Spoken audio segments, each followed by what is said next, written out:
Welcome back to Payworks.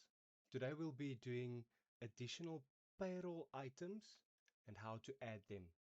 So for example, if you've created an employee and have created payslips for them, but there's certain items that you specifically add or deduct from that employee's payslip and it's not mandatory on the fields, you can go and add these templates yourself.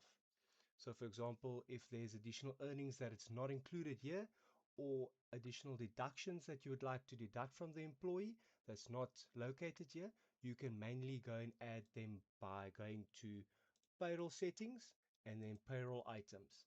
Here you can add custom items, for example, earnings where it is um, an additional income that the individual is earning or a fringe benefit. For example, the company pays for the individual's retirement annuity. Now this item should not be added to their payroll or deducted.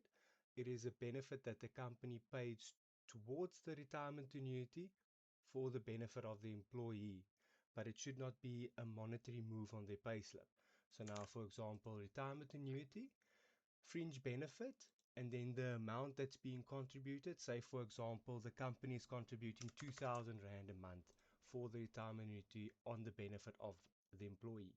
Then you'll select the source code, for example, employee retirement annuity fund contribution.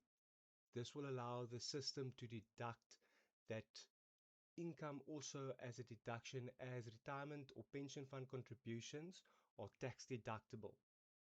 So you can save the item and then you go to payslip and you'll see when you edit the latest payslip available, this item will be available to be added to the payslip.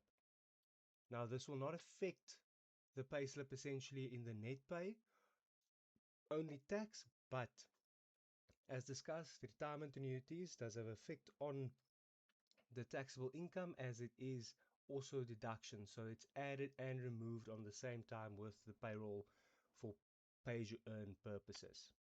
So once you're happy, you can update. And then if there's other items you'd like to go and add, for example, levies for certain employers that needs to pay levies on behalf of the employee or any other specific deductions in terms of your industry that you are in, you can go and add them here. Tax or even percentage wise, for example, if there's additional earnings or a deduction and the employee needs to pay for a pension fund, you can create it on percentage basis.